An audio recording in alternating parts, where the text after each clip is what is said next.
Hey there, movie buffs. Today, we're diving into the wonderful world of Woody Allen and counting down the top 10 movies from this iconic filmmaker. Whether you're a die-hard fan or just looking to explore some new films, this list has got something for everyone. So grab some popcorn, get cozy, and let's get started.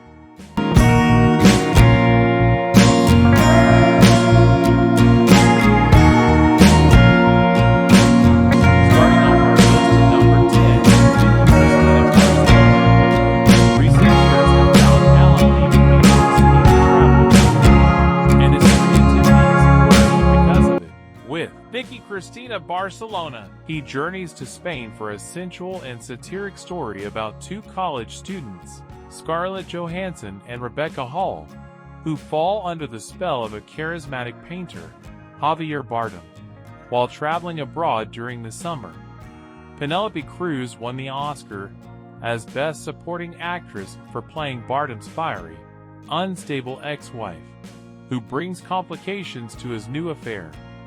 Despite winning the Golden Globe for Best Comedy/Musical Film and reaping a WGA bid, Allen was snubbed at the Oscars. Well, I wouldn't be upset about it. I never want to get in the way. It wouldn't upset me at all. I know you wouldn't be upset. Same way I get this. Coming in at number 9 is Love and Death. Love and Death, which was released in 1975, marked another collaboration between Allen and Diane Keaton. The comedy film focuses on a Russian villager Boris Krashenko, Allen, who wants to be with his cousin Sonia, Keaton. But then, he is forced to join the Russian army to fight the French during the Napoleonic Wars, and he is made a military hero, even though he is a coward. The film gets even more exciting as we learn that Sonia plans to assassinate Napoleon, and she and Boris create a plan together. Love and Death is undeniably one of Allen and Keaton's best films. I guess you could say I'm half saint, half whore. Here's hoping I get the half that eats. Moving on to number 8, we have Blue Jasmine. A sort of streetcar named Desire. For the digital age, Blue Jasmine centers on a New York socialite, Cate Blanchett, whose life spirals out of control when she moves to San Francisco to stay with her sister, Sally Hawkins, after her husband, Alec Baldwin, kills himself. Blanchett won a well-deserved Best Actress Oscar for playing Jasmine, a woman so steeped in denial and delusion, she barely notices the havoc she's wreaking. Supporting Actress nominee Hawkins nearly matches her as Ginger, a sweat-natured nymph facing her own marital woes. Allen was once again nominated at the Oscars for his original screenplay. Jasmine, oh my God. Look at you. Your place is homey. Oh, the flight was bumpy. The food was awful. Moving on to number 7, we have Match Point. After years of toothless comedies, many of them pale reflections of his earlier masterpieces, Allen came roaring back with this sexy, noirish thriller. There's nary a giggle to be found in Match Point, which stars Jonathan Rhys-Meyers as a poor Irish tennis player who marries into a wealthy English family. But he soon finds himself drawn to an alluring American, Scarlett Johansson, and their affair sets off a tragic chain of events. Moving the action across the pond from his native New York proved a welcome breath of fresh air for the filmmaker, who was honored with yet another Oscar nomination for Best Original Screenplay. Do you feel guilty? Do you? At number 6, we have Midnight in Paris. Allen won his 4th Oscar for penning this romantic ode to the City of Lights.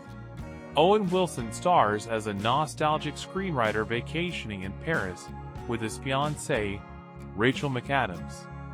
He suddenly finds himself transported back to the 1920s, where he rubs elbows with the likes of Ernest Hemingway, Corey Stoll, Gertrude Stein, Kathy Bates, and Salvador Dali, Adrian Brody. Yet the golden age isn't exactly that for the people living through it. Midnight in Paris was a massive hit, grossing more than any of Allen's previous works.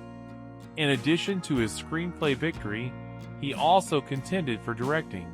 Last Night with Ernest Hemingway and Scott Fitzgerald, what would you say? Moving on to number 5, we have Sleeper. The best of Allen's early comedies is this futuristic farce about a health food store owner, Allen, who enters the hospital for a routine operation and wakes up 200 years later after being cryogenically frozen. He's thought out by a group of radical scientists who want his help overthrowing an unseen leader who rules with an iron fist.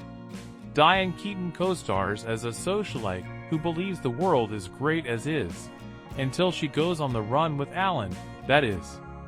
Originally conceived as a silent movie, the director supplies us with one hilarious sight gag after another, most notably a sequence in which he poses as a robot for wealthy stoners. Sex and death. Two things that come once in my lifetime. Moving on to number 4, we have Crimes and Misdemeanors. With Crimes and Misdemeanors, Allen showcases his talents for comedy and drama with parallel stories of morality. Martin Landau stars as a prominent ophthalmologist who decides to have his volatile mistress, Angelica Houston, murdered before she can reveal their affair to his wife. Meanwhile, a struggling documentarian, Allen, sacrifices artistic integrity to make a movie about his arrogant brother-in-law, Alan Alda, a successful TV producer. At the same time, he finds himself falling in love with his producer, Mia Farrow. Allen earned writing and directing Oscar bids for the film, which raises several tough questions and offers few easy answers. This is murder. You paid for it, I engineered it, and it's over, all right? So forget about it. Coming in at number 3, we have Manhattan. Allen's love for New York City has never been more lovingly on display than in this pitch-perfect romantic comedy, shot in widescreen black and white by Gordon Willis and set to the beat of some classic Gershwin tunes. He stars as Isaac, a 42-year-old divorced sports writer dating a teenager, Mariel Hemingway, who suddenly finds himself enamored with his best friend's, Michael Murphy mistress, Diane Keaton. The city of Manhattan is almost a character itself, with everything from Central Park to the Guggenheim providing a backdrop for the drama. Allen and Marshall Brickman competed at the Oscars for Best Original Screenplay. You honestly think that I tried to run you over? You just happened to hit the gas as I walked in front of the car. Now, prepare for number 2, Hannah and Her Sisters, neatly divided into chapter breaks. Hannah and Her Sisters looks at the uncontrollable messiness of life.